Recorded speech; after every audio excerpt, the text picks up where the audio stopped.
Good evening, I'm Jeff Bennett. Amna Nawaz is away. On the NewsHour tonight, Texas Democrats leave the state to stop Republicans from passing a partisan redistricting plan backed by President Trump. A former Trump appointee warns the president's decision to fire the head of the office that crunches U.S. jobs numbers undermines trust in vital economic data. And 5 years after a massive chemical explosion ripped through Beirut, families struggle to rebuild their lives knowing the nation's leaders have not been held accountable. They were gambling with our lives because they know that there is no justice in Lebanon. They know that they are above the law.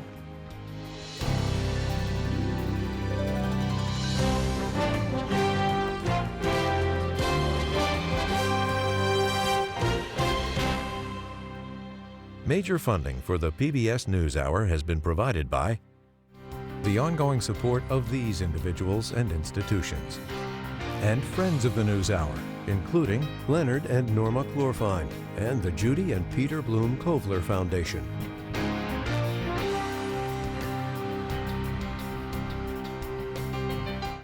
In 1995, two friends set out to make wireless coverage accessible to all.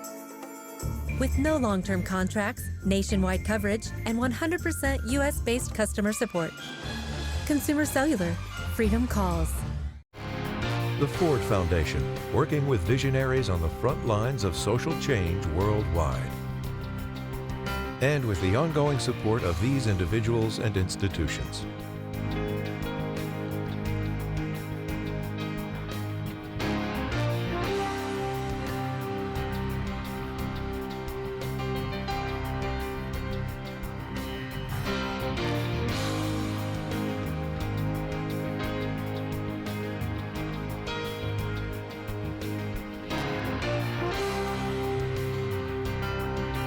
This program was made possible by the contributions to your PBS station from viewers like you. Thank you. Welcome to the NewsHour. Democrats from the Texas House of Representatives have fled the state in order to block the passage of a new congressional map. The redistricting is a priority for President Trump, but critics call it gerrymandering and election rigging. Stephanie Sy has more.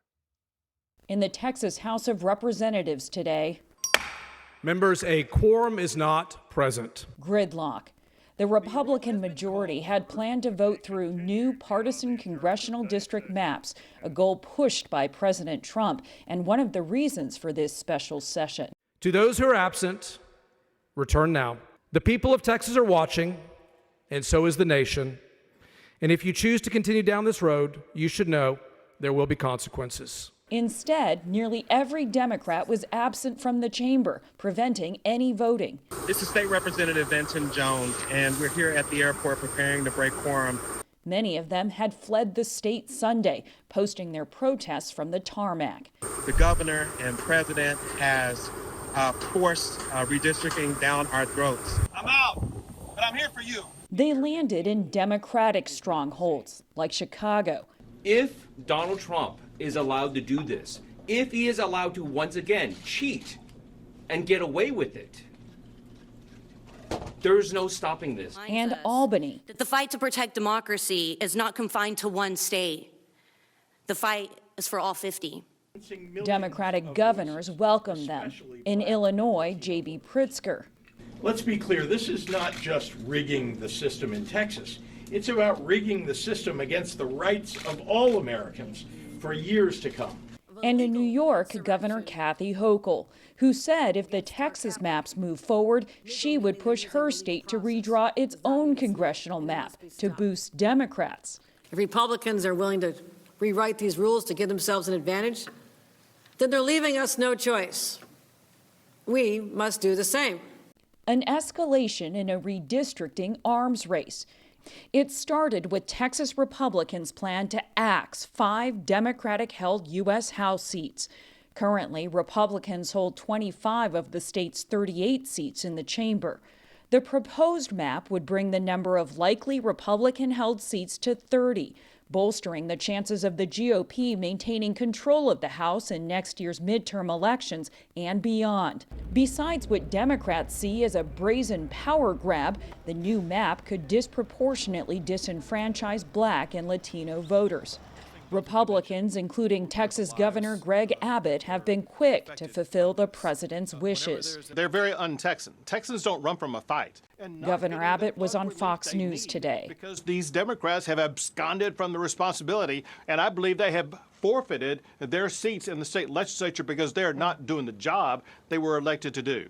In Austin today, Republicans in the Texas House passed a motion to call the absent members back under warrant of arrest if necessary. But despite the threats and facing fines of $500 per day, Democrats say they have no intention of returning until the special session ends on August 19th. For the PBS NewsHour, I'm Stephanie Sy. For more on Texas Democrats' efforts to block mid-decade redistricting in the state, we're joined now by State Representative James Talarico, who's currently in Illinois. Thanks for being with us. Thanks for having me.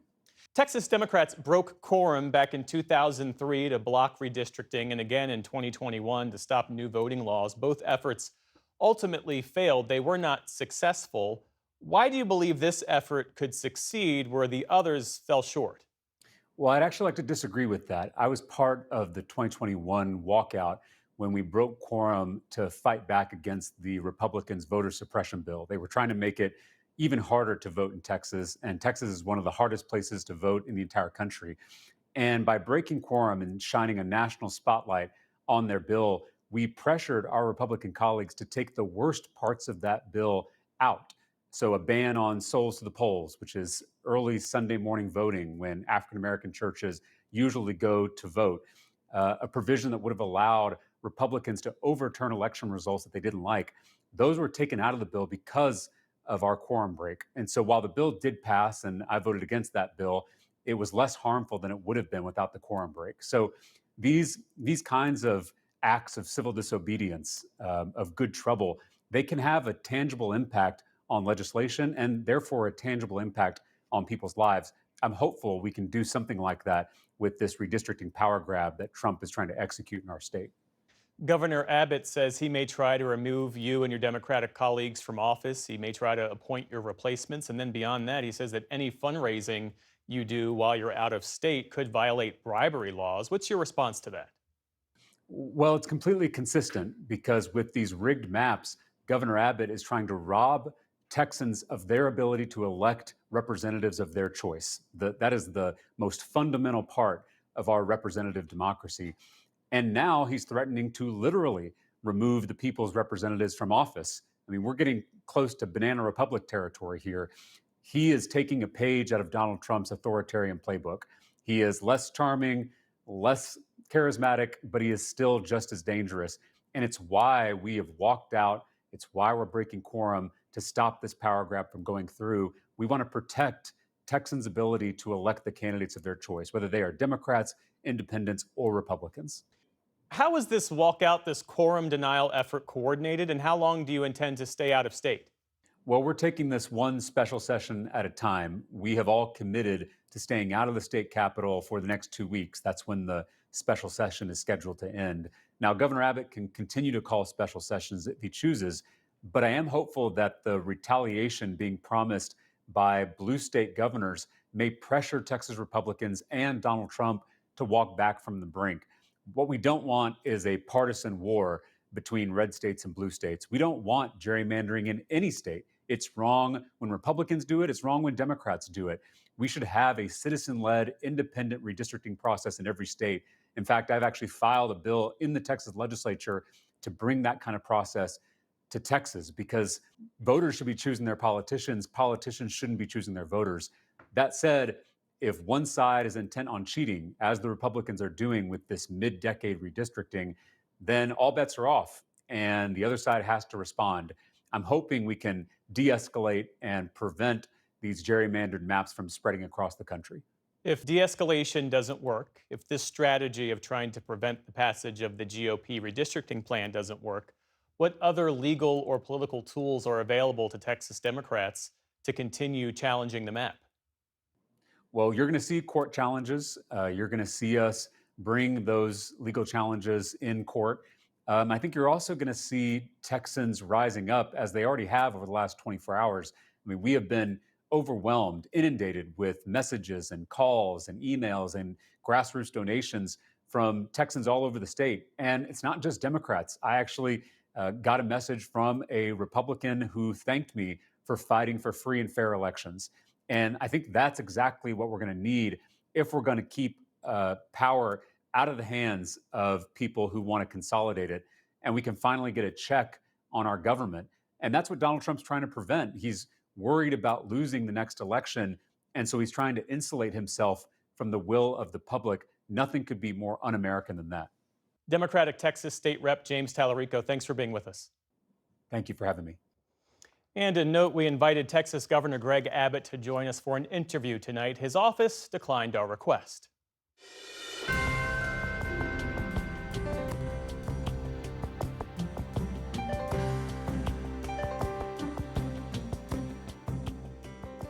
In the day's other headlines, at least 40 Gazans were killed today by Israeli gunfire and airstrikes, including more who were seeking food. We saw death. We have been out since 6 o'clock. We saw death in our eyes. 10 people died near aid sites belonging to the U.S.-backed Gaza Humanitarian Foundation, according to medics on the ground. 5 more people have died from starvation or malnutrition in the past 24 hours, bringing the total number of hunger-related deaths in Gaza to 180 since the war started. That's according to local health officials. Meantime, in Jerusalem, dozens of Israelis protested outside the office of Prime Minister Benjamin Netanyahu. The Israeli leader faces mounting pressure to end the war and secure the return of the remaining hostages as part of a ceasefire deal. Today, Netanyahu faced more blowback for his cabinet's unanimous decision to fire the country's attorney general, claiming she exceeded her power. That attorney general had been prosecuting Netanyahu for corruption. Israel's Supreme Court immediately froze the move and is considering its legality. Here at home, over 3,000 Boeing workers who build fighter jets and weapons went on strike today. It's the second strike for the aerospace giant in less than a year. The workers from 3 Midwestern plants rejected Boeing's latest contract offer of a 20% wage increase over 4 years. Boeing's defense branch accounts for more than a third of the company's revenue. This all follows a bigger work stoppage last year when 33,000 commercial plane workers went on strike for more than 7 weeks. In Montana, a suspected killer is still at large more than 3 days after law enforcement said he'd gunned down 4 people in cold blood at a local bar. Authorities say 45-year-old Michael Paul Brown, a U.S. Army veteran, is armed and unstable. He was known as a regular at the Owl Bar in Anaconda, Montana, where the shooting took place. Officials say he escaped in a stolen vehicle that contained clothes and camping gear. Yesterday, the state's attorney general warned residents that the suspect could come back to the area. This is a dangerous individual who has committed an absolutely heinous crime against this community and these victims. We've got air assets, ground assets. We're going to catch this guy. This is still absolutely priority number 1. The victims included Nancy Kelly, a bartender at the Owl Bar, as well as 3 male patrons, Daniel Bailey, David Leach, and Tony Palm. All 4 of them lived in Anaconda. In the West, more than 24 wildfires are burning in California, Arizona, Colorado, and Utah, fueled by dry conditions and high temperatures. One of the largest fires, that's the Gifford Fire, prompted hundreds of evacuations in Southern California, in San Luis Obispo and Santa Barbara counties. It scorched more than 100 square miles and is barely contained. 3 people have been hurt from the blaze.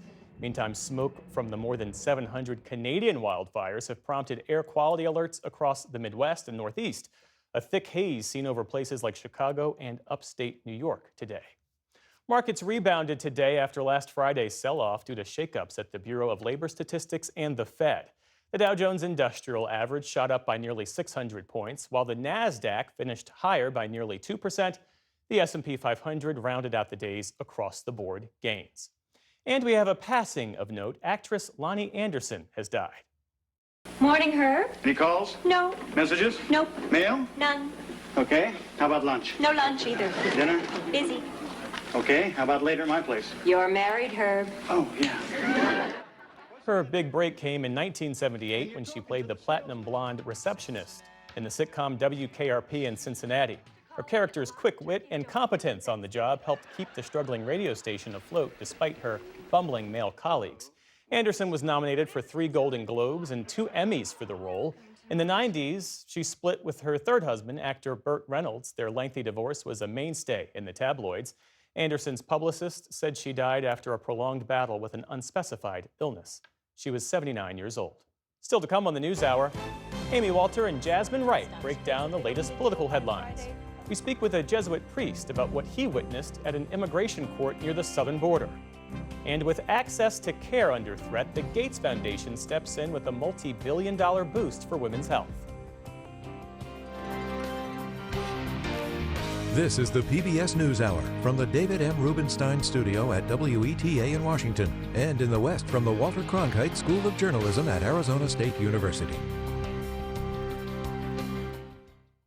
President Trump is expected to nominate a new head of the Bureau of Labor Statistics this week, days after firing Commissioner Erica McIntarfer following the release of a disappointing jobs report. Friday's report showed just 73,000 jobs added in July, well below expectations, and included sharp downward revisions for May and June. The president quickly dismissed the data as rigged and manipulated for political purposes, a claim he repeated last night.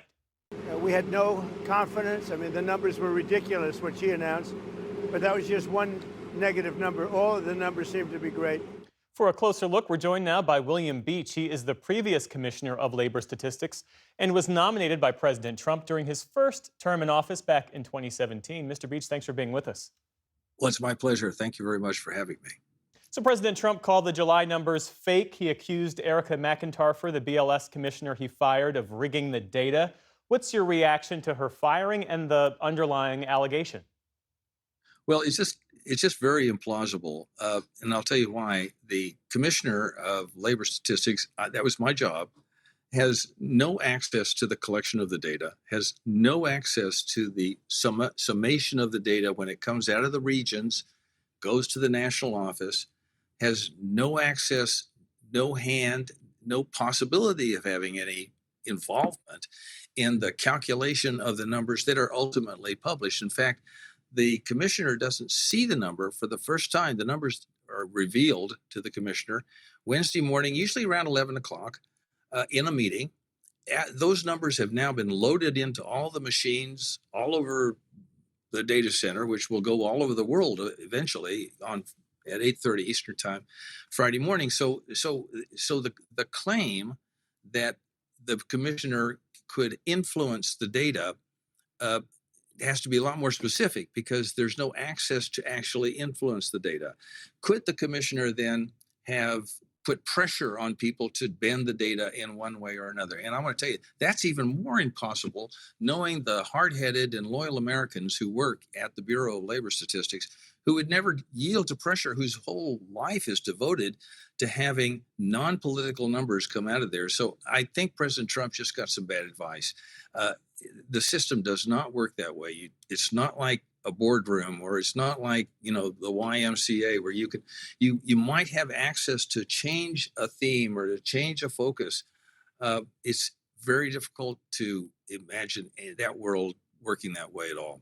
You led BLS during the end of the first Trump administration into the beginning of the Biden administration. Did you ever face political pressure in the role? I think both administrations would very much have liked their priorities to be reflected in the BLS numbers, but neither administration went so far as even to suggest that. There was never the hint that BLS would be subject to a second look, or that I should carry a message back to the staff. The numbers should be a little bit more or a little bit less than what they are. That is just, it was never asked that. So this is what so shocks me, that the allegation would be credibly laid at BLS's door. It does a great deal of damage, by the way, because BLS is a highly trusted worldwide organization at bankers in Dusseldorf. I had one call me one time and says, we actually stopped trading in Dusseldorf 10 minutes prior to 8:30 on Eastern time because we want to make sure we're ready for that report to come out. That's how accurate they see it and how important it is. And when you begin to say, well, you know, it's probably politically rigged or it's not right or something that throws aspersions on it, not just that it's inaccurate, hey, it's going to take some time to correct that damage. The May and June jobs numbers were revised down by more than 250,000 total. How unusual are revisions that large? And if the initial estimates can be so far off, isn't at least some criticism fair? Well, I think everyone should be focused on the reason why those numbers were revised down. Remember that in the May and June numbers that were revised down were revised because more information became available, not less. And what does that mean? Well, the survey is sent out to 600,000 or so businesses, sometimes less than that. And then we give 3 months for a business to get their return in. About 68% return everything the first month. And on the basis of that, we say, well, the remaining 32% of the sample will look just like the first 68%. If we get additional information and it is not like the first 68%, then the numbers are revised up or down in the direction of the new information. And that clearly happened in this case. We got some information from people, from businesses, and we think it was state and local education units that was quite different than the first set of data points.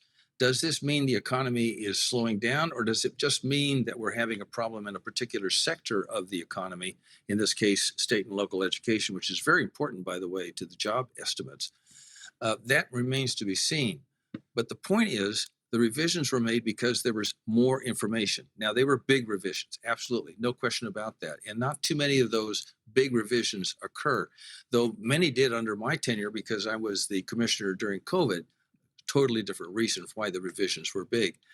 No one disputed that we shouldn't use more information then to correct the initial estimates, and I don't think that dispute should be made now. This is just getting more information, putting it in place. President Trump says he'll nominate someone more competent, that was the words he chose to use, than McIntyre. It's not clear how he's judging competence. Can a new commissioner be trusted and be seen as credible? Oh, I mean, certainly. You could have a highly respected individual who has impeccable life credentials in that position, and I think that's what you need now. The president has made some assertions, and now you need to have someone in there who will raise the organization back to the level that it should be at, a highly trusted gold standard organization. Unfortunately, that person will probably have to deliver 1 or 2 months of bad news to the president. And the impression will be, on the part of some who don't follow it as much as you and I do, that the number that's reported was probably a lot better than the real number, because the president has now said there are real numbers and there are rigged numbers. So it's going to take a while. I'm sure President Trump wants a healthy BLS. I can't imagine he would not want one. You're assuming that the president will nominate someone who's highly qualified, but if he fired Erica McIntyre because he didn't like the jobs report, who's to say he's not going to appoint a yes man or a yes woman to that role? I just think that the Senate would have a lot to say about that. They know on a bipartisan basis how important that position is. Wall Street has a huge say in all of this. The people who make investments in this country have a big say in who serves in that position. You can't see it just as a parochial county judge type operation, right?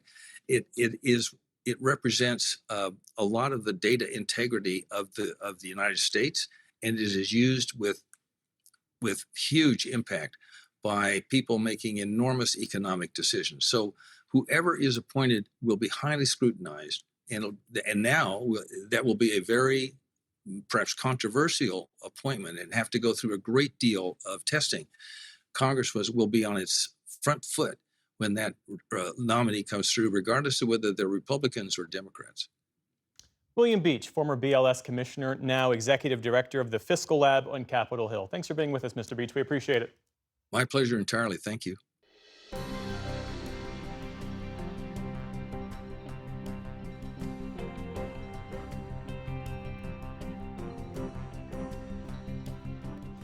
Members of Congress leave Washington for a month-long recess with no deal on President Trump's nominees. That's as Texas Democrats risk arrest as they flee the state to block GOP-led redistricting.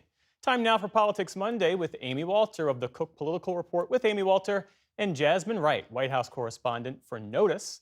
Tamara Keith is away this evening. It's always great to see you both. So let's begin with President Trump firing the commissioner of the Bureau of Labor Statistics after that weak jobs report. Jasmine, this is another scenario where the White House is working to create an environment that retroactively justifies what President Trump has already done. What are you hearing from your White House sources?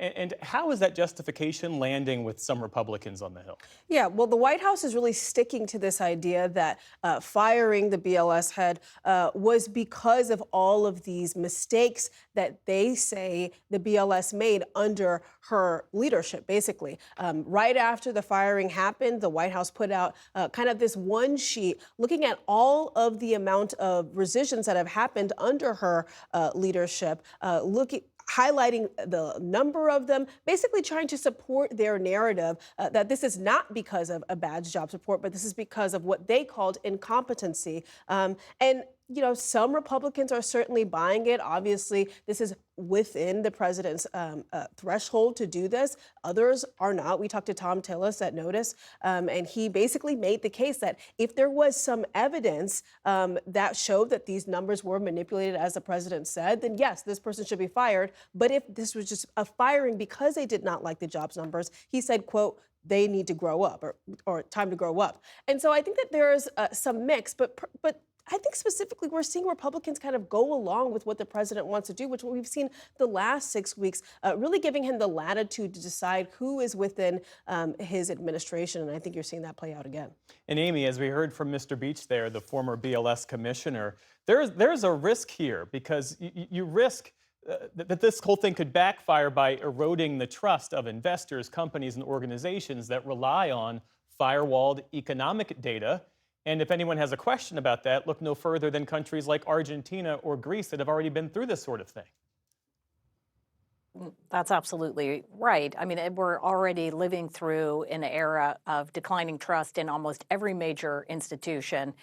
And what President Trump is doing here is just throwing more fuel onto that distrust level. I think there's something else really important, though, when it comes to the politics of it all. For voters, and we asked this question in our own poll in the 2024 cycle, where we said, you know, how do you, as an American, how do you judge the strength, the health of the economy? And overwhelmingly, folks chose how much stuff costs. Basically, the cost of living more important as an indicator of whether the economy is healthy or not, more so than the unemployment rate or the GDP rate or whatever other sort of official statistic is coming out. And we're seeing that in other forms of data as well. Americans still feeling pretty anxious about inflation, still feeling frustrated about how much stuff costs, giving Donald Trump some of his lowest ratings ever between his first term and now on his handling of the economy. So whatever the BLS numbers, the GDP numbers, again, throw out any other number, the Fed, whatever they say, it is very important to the sanctity of financial institutions being able to trust what is coming out from the federal government. But when it comes to Americans and voters, they're also looking inward. They're looking at what stuff costs in their own lives to judge whether the economy is as hot as the president says it is right now. Based on your reporting, Jasmine, is the White House factoring in any of that as they consider a replacement for Ms. McEntarfer? Yeah, I think that they're factoring it all in.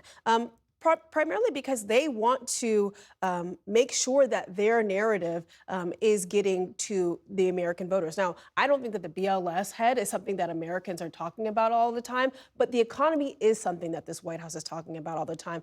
Donald Trump often opens his remarks talking about how hot the country is, talking about how he feels prices are lower, even if the American voter doesn't necessarily feel that. And so they want to make sure that people are feeling secure about what they're doing. And I think that that's potentially the type of person that you're going to see them put forward. But of course, we know that this Republican Congress is going to give Donald Trump the leeway to have in his cabinet or have in his administration who he wants, basically.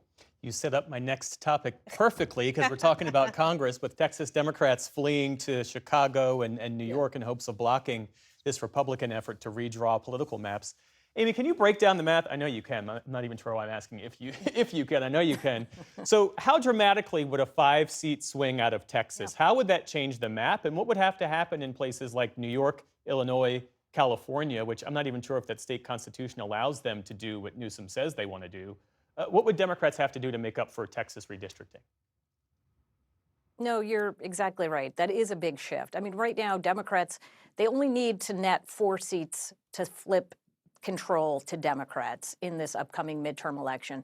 You add another 5 onto that from Texas, and Ohio is also redistricting. Doesn't get as much attention as Texas, but they could get as many as 2 seats out of their mid-decade redistricting, which would add another 7 really problematic seats for Democrats, maybe making as many as 10 or 11 seats that Democrats would need to net in order to get a majority. So that's a very, very big deal. In the last midterm election, Republicans narrowly carried that election, won control of Congress, but they netted just 9 seats. So you can see in this era of declining margins, even 9 or 10 seats, it becomes really challenging. And I'm watching California very closely. You're exactly right, Jeff. I mean, this is a place where Democrats could make up some of those losses, 4 or 5 seats, maybe more, depending on how aggressive they want to get. But it is most likely, it seems, to go in front of voters. And that's another real challenge here for Democrats.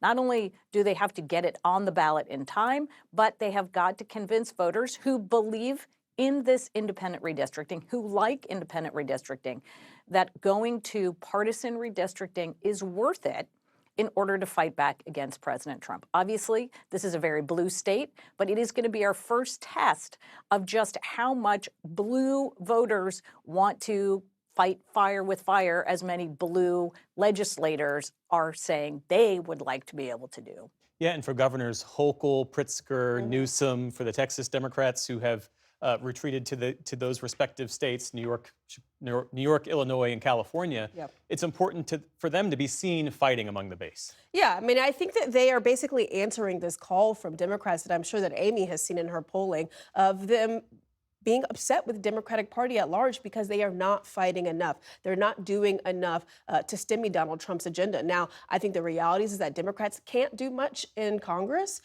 but they can at least do messaging bills.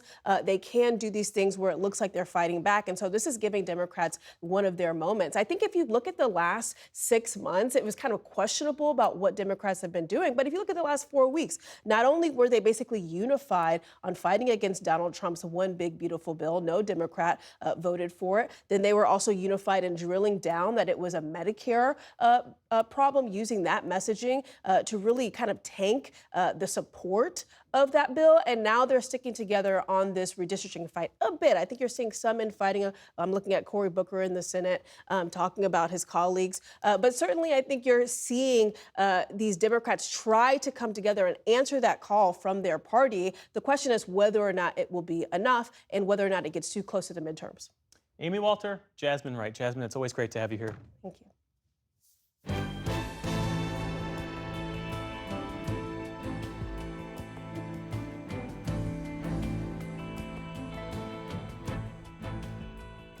5 years ago today, Beirut, Lebanon, sat shattered. One of the largest non-nuclear explosions in history had ripped apart its waterfront with a terrifying power that registered well up the Richter scale. The blast, which many still refer to as the bomb, was not terrorism, nor was it war.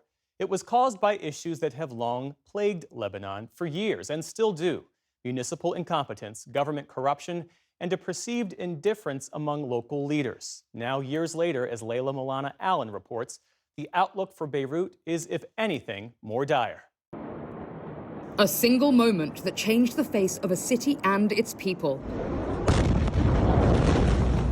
At 6:08 p.m. on August 4th, 2020, 2,750 tons of ammonium nitrate exploded in the port of Beirut, ravaging 12 miles of the city.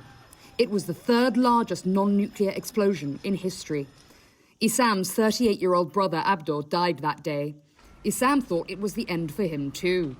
Moments after the blast, as he pulled shards of shattered window from his face, his entire apartment building collapsed on top of him.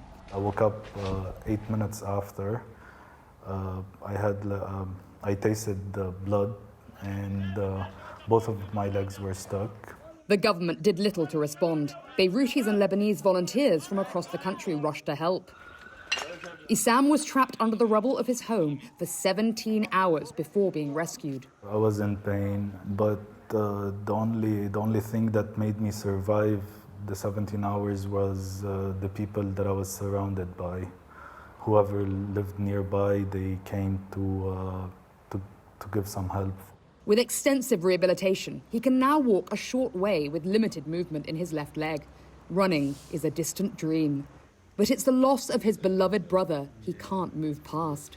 Abdo was a loving person. He was smart. He was the cool guy. Yeah, he didn't have any hatred. He was generous. Just the guy that you can talk anything with. We still didn't process the space. Yeah, he's for me, he always walks with me unseen, unheard, and yeah, he's always with me. Rising from the ashes of the port, Beirut's mighty grain silos are still standing. They were built to keep the nation fed, but saved Beirutis in a different way. The vast cement cylinders blocked the worst of the blast from hitting the west of the city. The east was devastated. The ruined silos have become a memorial to those who were lost. The government has tried multiple times to tear them down, arguing they're unstable. The families say it's to try and wipe away the visual scar on the city, the evidence of what was done to its people. They believe by their own leaders. The survivors who are struggling to be treated, to get the medication and all that, they left with nothing. We all come from different backgrounds, different religions, but we all stuck together. And we're against politicians. We're just Lebanese fighting for our rights. Yeah. Compounding the loss and lasting trauma is the sting of impunity. Despite extensive evidence that multiple Lebanese governments knew the danger the fertilizer posed and did nothing, the investigation into the blast has been blocked at every turn. 5 years on, no senior figures have been brought to justice, nor have the injured received compensation. Nada Abdel-Sattar is a lawyer who's been campaigning for years for an independent international investigation into the blast. Corruption and negligence of the authorities were viewed to be the primary responsible because they allowed an explosive, a nuclear bomb, so to speak, in the middle of the city, in the heart of the city. Nada says she's now representing more than 1,000 victims and their families. The system is broken because there are people breaking it. It's because there are corrupt people and there is impunity. It's time for impunity to stop. It's time for the Lebanese people to live in freedom, in security. For some of the victims, the torment they seek freedom from is that of their own minds. We first met Nicole in August 2020, as her husband Naji lay in hospital waking from a coma. I went to the hospital. It was really a chaos there. Doctors running, people screaming. The hospital was really overflowing with death and wounded people. Nearly 7,000 people were wounded in the explosion. Naji was one of around 1,500 to sustain severe, life-changing injuries. The moment I saw him, he was overflowing with blood everywhere. The doctors said while Naji would make a full physical recovery, brain damage meant he would likely suffer ongoing problems with cognition and motor skills. He has a big damage on the frontal side of his brain, which means Naji lost all the sense of planning, of the emotion. Naji cannot smell anymore, the sense of tasting as well. He lost it. He is a different version now. Nicole was just happy her husband was coming home. She didn't know the man coming back to her would be a different person. Naji was a person full of life. He was very different. Now he's silent. he doesn't want to do anything. Naji is not the husband that I married. It has a big, huge impact on me and on my daughters as well. Because she had a hero at home, and suddenly she has to live with someone who is severely injured. Nicole hasn't just been coping with the irreversible impact on her husband and daughter Yasmina, who was just 10 when the blast destroyed their home, but on their daily lives. I feel really anger, really disgust. They were gambling with our lives, and because they know that there is no justice in Lebanon. They know that they are above the law. They know that nobody will pursue them. Sometimes I feel like I'm screaming under the water. No one is listening. With Naji still unable to work, medical and rebuilding costs have been debilitating. And Nicole says the house means nothing when she's lost the souls of the people who made it a home. August 4 is the day that split my life into before and after. Pounded relentlessly for 5 years by the blast, economic crisis, political paralysis, and war, peace has forgotten this city. Those still bearing the scars pray they won't be forgotten too. For the PBS NewsHour, I'm Layla Milana Allen.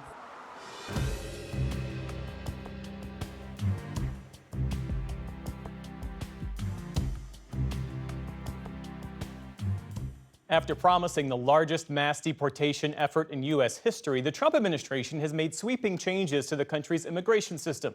Some of those have been challenged in court, and on Friday, a federal judge barred the rapid deportation of hundreds of thousands of migrants who entered the U.S. legally through humanitarian programs. The Trump administration is expected to appeal, and many migrants still face an uncertain future. William Brangham joins us now with more. William? That's right, Jeff. In recent months, ICE agents have been arresting migrants outside courtrooms and courthouses. Many of them are being seized immediately after immigration judges had terminated their cases, often at the request of the federal government. Father Brian Strasburger is a Jesuit priest who serves migrants on both sides of the southern border. He recently attended one of these immigration court hearings in Harlingen, Texas, and wrote an article for American Magazine about what he saw. And Father Brian Strasburger joins us now. Father, could you just tell us a little bit about that case that you witnessed in Texas? Who was before the judge and what happened that day? Yes, thank you for the invitation to be here and to share the story. In early July, I went to immigration court in Harlingen because I had heard that just like in courtrooms across the country, migrants at immigration court were being targeted for detention and deportation. And I wanted to witness it with my own eyes. And so while I was there that morning, a migrant walked in, Carlos. He's been in the country for 5 years. He's fleeing persecution in Nicaragua, where he was politically active against the government. And he went to his court date and followed along with the judge who was giving him instructions around the next steps of his legal process. This is someone for the 5 years he's been in the country, has followed the law and done everything as instructed to him. At the end of his conversation with the judge, she turned to a representative of DHS who was also sitting in the courtroom, who leaned into his microphone and said, "The government moves to dismiss the case." And so, despite Carlos's protestations saying, "I'd like to continue my case. I have a case for asylum. I'd like to present it in a court of law," the immigration judge accepted the motion from the Department of Homeland Security and said, "Your case has now been closed." So now Carlos is walking out of the courtroom. I'm accompanying him, and he no longer has an active court case in immigration. Outside the courtroom, there were 2 ICE agents waiting for him for exactly this reason. They had their faces covered with masks. They called him aside, took his possessions, and handcuffed him and placed him in an unmarked vehicle to put him in a form of fast-track deportation called expedited removal, simply because of the fact that the judge had allowed his immigration court case to be closed just moments before. You wrote in that article documenting this experience of yours that this was a breakdown of justice in America. How so? Because it sounds like Carlos had his moment before the judge heard him, the judge turned to the government, and the government asked to dismiss it. How is this a breakdown of what you argue is supposed to happen? Well, what should happen is that Carlos should be entitled to present his asylum case in a court of law. This was not the meeting for him to do that. He had another one scheduled, and the government said, "We don't want to hear that claim or that case." And they're doing that because they want to take advantage of a way to deport and detain people in higher volumes with more speed without allowing them and entitling them to due process. And so the fact that Carlos is there saying, I want to continue with my case, I want to present my case for asylum, it seemed like all of a sham, that he's having this conversation with the immigration judge. He's explaining the next steps in the process. And at the end, the government says, we don't want to put you through that process. We found another way to get rid of you, to detain you and deport you faster. Now, where is Carlos right now? Carlos finds himself detained in a center in Louisiana where he most likely is awaiting a credible fear interview, which is kind of a stopgate measure where perhaps he could be able to continue with an asylum claim. But he's doing that while being detained right now, as opposed to being able to contact a lawyer to talk about his case, to present his evidence. So it's tactics that are being used by the government to increase detention and deportation, and especially fast track deportation, without allowing someone to go through the regular procedures of the law that have been part of U.S. immigration policy for decades. As news of these kinds of tactics get out, I mean, you're in touch with migrants on both sides of the border quite frequently. Is it your sense that this is going to stop people from doing, as you say, their due diligence and trying to show up at court? I get messages all the time now from migrants who have upcoming court dates who are terrified to go to court. I know a young single mom with two kids who had an upcoming court date in late July in North Carolina, and she was messaging me daily, Father Brian, I'm so afraid to go to court. I'm so afraid to go to court. I've heard what's happening. Can you get the read? Is this happening in the court I'm going to? Should I not go to court? Right? And of course, I encourage her. You have to follow the law. You have to show up in court that day. And I was trying to help her and find things out. And ultimately, her court date got postponed. And some courts are allowing migrants to present online, which is a way to kind of skirt this tactic by the government and still continue with your legal immigration proceedings. And so we are trying to advise people that if their court is allowing them to do so, to take advantage of these venues to avoid where this could happen. More broadly, the Trump administration argues that all of these different deportation techniques are removing what they argue are violent, dangerous criminals from American communities. What is your overall response to that argument? My overall response would be meet the migrants that are being detained and deported. I do so every day. I mean, that's our ministry here on the border, is to accompany migrants. And what I see are people who are marked by faith, by values, contributing to our community. The kind of people that we want to be members of our community, to be our neighbors, to be our coworkers, to be the parents whose kids go to our schools. And so I think people are waking up to that fact, to that reality, that the Trump administration is promising mass deportations and to only target criminals, and is coming up short because there's not a lot of criminals in the migrant population, unfortunately. And so its way to fill that gap is to criminalize the migrant population among us. But I would say anybody, and I think many of the viewers probably have migrants in their community that they know and are familiar with.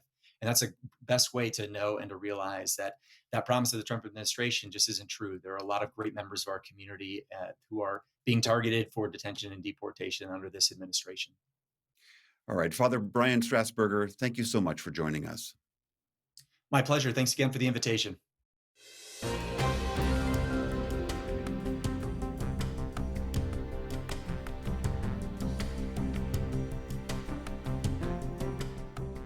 The Gates Foundation announced a new $2.5 billion pledge through the year 2030 for women's health initiatives across the globe.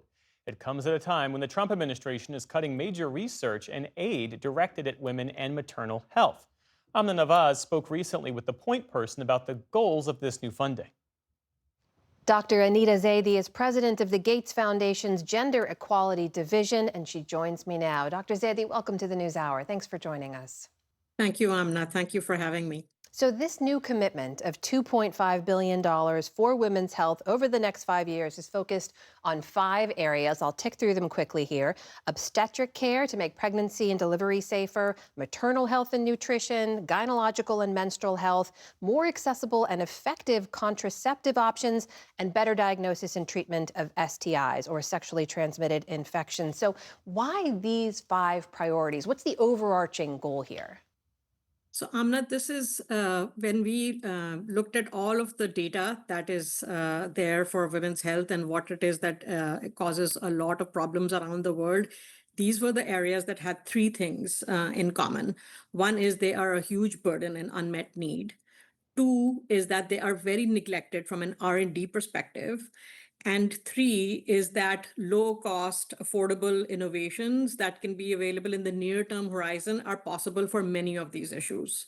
You said also these are going to particularly affect women in low and middle income countries. We should point out your background was in pediatric care in Pakistan. Can you just give us an example of the kinds of things that you would see that tells you these investments make a real difference? Give us one or two stories. Yes. So how often, for example, women don't get cesarean sections in time because we don't have the right tools to diagnose when she needs a cesarean section, or unnecessary cesarean sections are done because we guess wrong. And that's a problem actually that women face all around the world. But I used to see this all the time, that a cesarean section was delayed because you did not know that this woman actually needed to be in a hospital that was far away. And so one of the things I think which would be the most transformative and which we will see come out sooner in the next 5 years is going to be what we can do with artificial intelligence to be able to really understand when a woman really needs a cesarean section for a safe delivery. We should point out, too, these are areas that have long been underfunded. There was a 2021 study that found just 1% of healthcare research and innovation is invested in female-specific conditions outside of oncology. Just 1%. Why is that? Yeah, so that's a really good question. There's several reasons. There is a systemic issue, structural in medicine, where the male body has been the default body. And so the assumption is that whatever works for men also works for women. But there are fundamental biological differences between men and women that need different solutions. And two is that many areas, such as pregnancy, are considered very high risk for research. And so often the thing has been you leave pregnant women out of a lot of clinical trials. And what that has resulted in is the situation where we actually now don't have medicines that we can use if a pregnant woman develops a problem. A very big example of this, which is a problem that pregnant women face around the world, is preeclampsia, which is hypertension during pregnancy. Preeclampsia has no treatment anywhere around the world. There's also been reports that look at how the money invested in women's health pays dividends more broadly in society. Is this just about investing in women's health? Well, so when you work in low resource environments like I've worked, you very quickly see the connection between women's health, children's health, and family health. And so I would say one of the most profound lessons I learned by working in communities is how children cannot thrive if women are not thriving. And those things are extremely closely related. And in fact, if we want to decrease child mortality around the world, you really need to focus on women's health. We're also speaking at a time when you've seen the U.S. government pull back from a lot of foreign aid funding it was doing, dismantling health programs right here in the U.S. and making it harder, a lot of people argue, to access things like family planning and maternal health care. How much did all of that inform this investment right now? So they're not connected. I would call this investment a foundational pillar of the Gender Equality Division at the Gates Foundation. And I'm just really proud to be able to share this commitment. It's the largest commitment that the foundation has ever made to any particular area of R&D. And we chose the 5 years for a good reason as well. One is that I think that this is a unique opportunity to accelerate progress for women's health because so many AI has made so much faster progress possible. And two is that it's a short enough time that I want to hold myself accountable to be able to deliver on the promise. So that's the 5 years. No foundation or groups of foundations can match the funding that the US government has historically provided for fighting disease, hunger, and poverty around the world. And our hope is that this investment can catalyze attention and interest from the private sector and from philanthropy. You've called this $2.5 billion just a drop in the bucket to meet the need that's out there. What needs to happen? Yeah, so it seems like a big number, and it is a big number, $2.5 billion for the next 5 years for women's health innovations. But for what the need is, it's a drop. It really is a drop in the bucket, and we really are hoping that this announcement sparks interest from a lot of other funders, innovators, private philanthropy, private sector, to come in and see that this is not just the right thing to do, but there's a tremendous opportunity for coming up with new solutions in a very exciting area of science. That is Dr. Anita Zaidi, the president of the Gates Foundation's Gender Equality Division. Dr. Zaidi, thank you. Such a pleasure to speak with you. Same here. Thank you so much, Amna.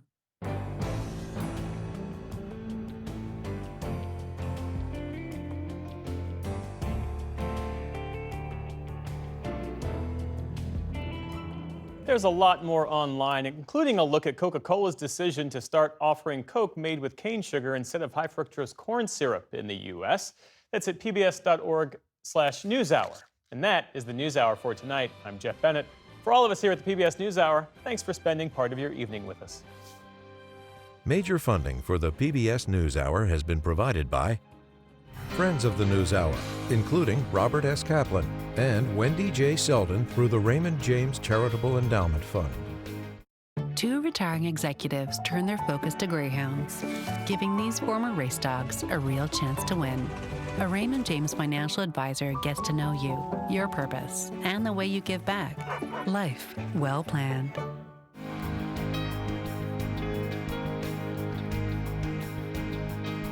The John D. and Catherine T. MacArthur Foundation, committed to building a more just, verdant, and peaceful world. More information at macfound.org.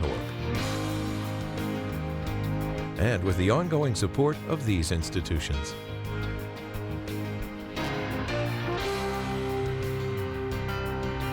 This program was made possible by the contributions to your PBS station from viewers like you. Thank you.